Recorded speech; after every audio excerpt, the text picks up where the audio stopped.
drill. And this is a nice pit vise, and it's got 3 different sizes. Oh yeah. You know, you can put very small in, large in, and it has the other one, this in, and it's very comfortable.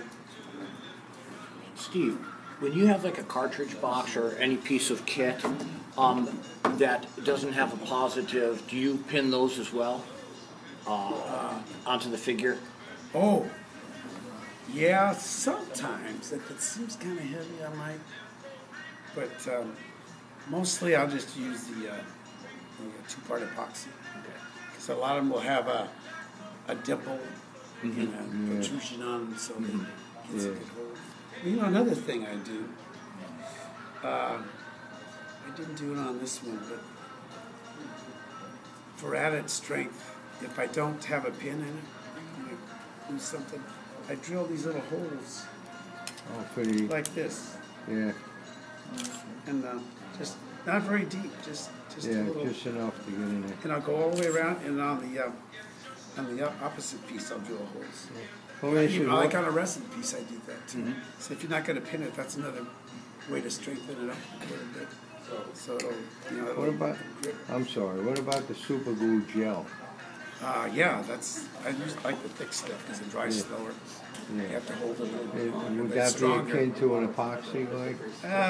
Well, I mean, for the size of these figures. Yeah, that stuff gets brittle after a while. Oh, it does? All right. That's why a lot of my early metal figures have fallen apart. Okay, yeah. Some accidents. It's tortured.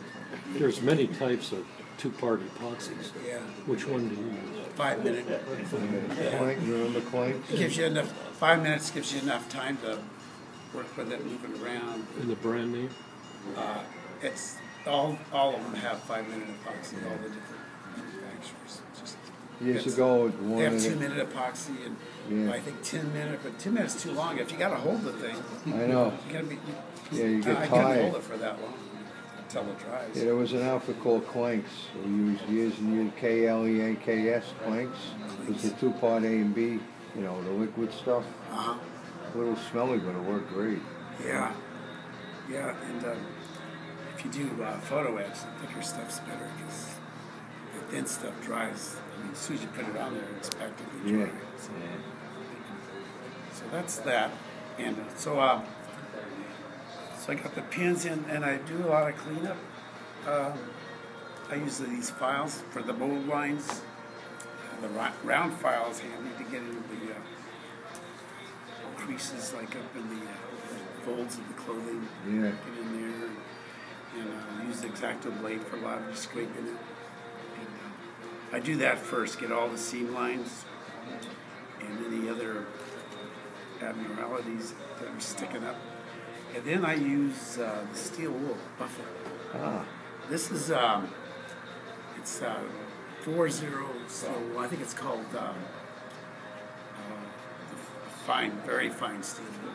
And you can pass that around if you want to see. Oh, yeah. Yeah. Look at that. It's really fun. Buff it out like crazy. You can rub the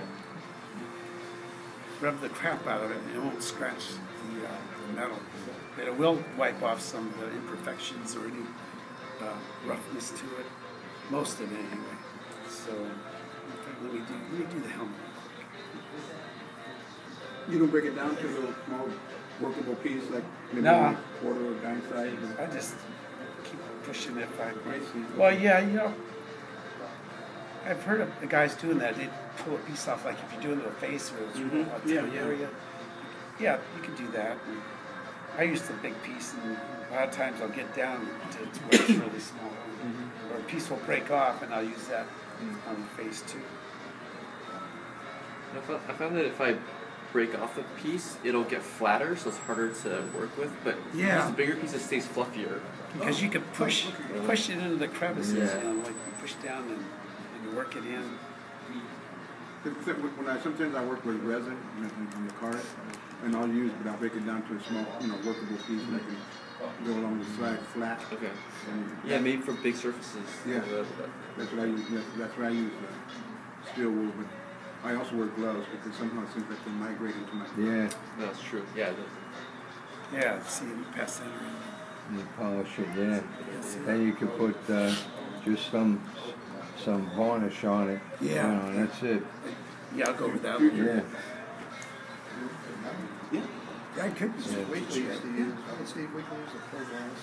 I usually use clear glass enamel, but I thin it down Yeah. quite a bit, like 50-50 on this. Yeah. Make a real thing. Yeah, that works. You can polish armor like that, Yeah. and then just give it a Yeah, little. that's why I like the metal figures when I'm doing a figure like this. Yeah.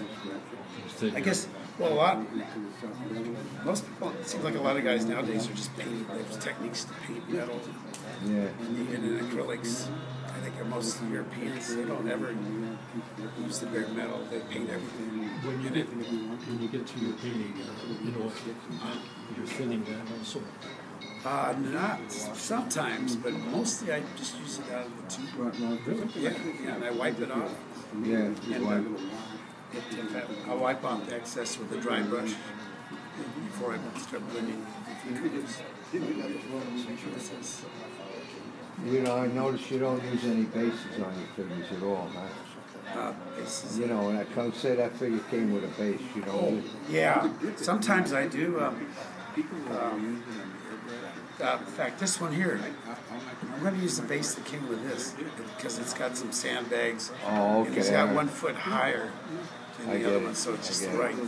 I'm going to use that. It's got some sandbags and stuff. See, that's what I was getting at with the Dremel. Then use the Dremel to hollow out your base, so it can drop in the metal base going to the wood. Yeah, yeah. That's You what can I'm do that, looking yeah. for. Yeah, that's what I need. Yeah, but a lot of the bases, the groundwork is Yeah, I know, very good. I know. So I like to do a little bit more groundwork. Yeah. This guy had them all. He's starting to he's starting to tarnish already. I've did this a couple of Yeah. weeks ago. But that doesn't matter because it's going to be painted. It's clean if you want to. You can help me there, Steve, before we. Oh yeah, okay. Now, I'll buff it with this. I buff everything after I do the steel wool. So brings it out a little bit more, you know. What do you use for that? It's this is a nylon. It's nylon. Brush? A brush, yeah. That came with the they're kind drill of hard to too? find too. I can't. Came with the drill? I might have gotten one. I had to buy them separately. Is it possible you could contact Dremel and you ask them, you know? Yeah, I think if you look enough, you could find them at Home Depot or most hardware stores. That won't take any detail off of the. But, you know, you got to be careful because it does heat up. Okay. And Yeah. it shouldn't if you don't, unless you keep it there too long and it heats up. In fact, I did that once. I had a 90 millimeter Roman figure with a chest plate. It had all this design, real nice design on it, relief. And I looked at it, oh crap, I rubbed, started to rub some of it off. I took some of the detail out because I got it too hot. So you do have to be careful, especially like these raised rivets. I wouldn't want to drill too long on those.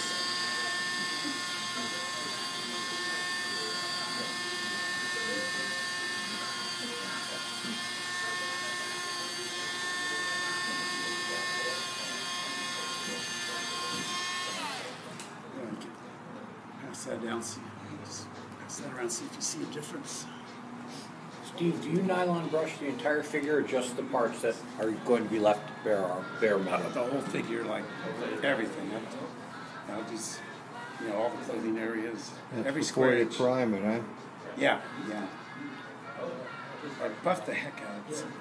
And there's sometimes you can't. There's some of them there's some roughness you can't quite buff out with this.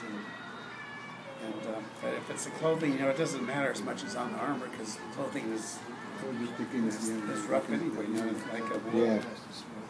tunic or something like that. But then I'll also use it. Some of those areas are bad. I use this Oh, emery. emery cloth. This one's really worn. I've used that a lot. very That fine, emery cloth yeah. is good for if you have a tough area to smooth out. Yeah, I guess. You ever use a wet and dry? Sandpaper. I have some of that I mean, real very fine. fine grit, you know. Yeah, I used to dry. I never tried used it wet though. The wet works good. Yeah, that would probably be good. I need to buy And I go through the whole thing, and then after I've done that, I'll puff everything and hit it with the steel wool, and I puff it like this, and I wash it under with the faucet. And that'll make sure I get all the particles through this thing. Yeah. There's nothing worse than when you start to dry away and you see little pieces of steel wool sticking to it. So I wash it with soap and water too. Now one of them, I'll show you how I do that.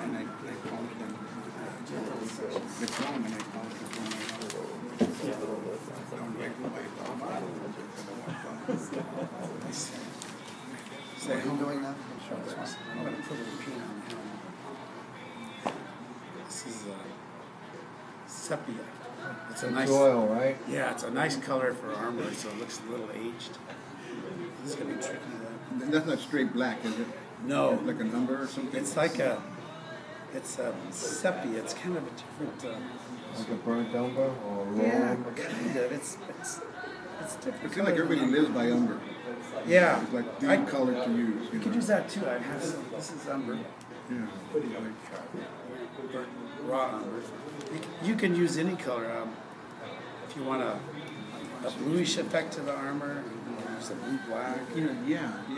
You know, Blue black. Yeah, I mean any like on like on his knee guard, it's kind of a brown. Yeah. You can use a burnt sienna probably like on that. You can just use your imagination. Okay, so I just slather it on. You know, it doesn't matter how thick you get it. You know, and I'm going to let that sit.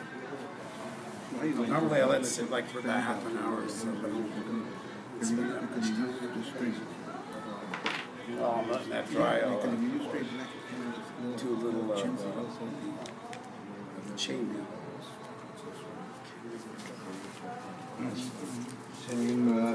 Same principle, using the A stuff little again? bit different on the chainmail. Okay.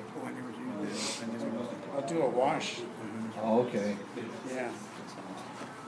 Because I don't think there's a really natural black color.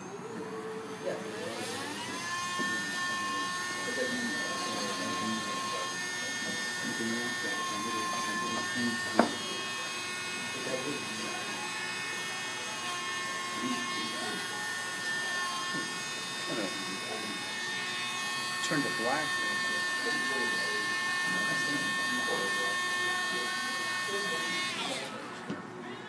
That could be a residue on the brush. Could, I don't know. There might be something on that. Like for camouflaging the tank and for the rivets, 9 to 1, thinner, 9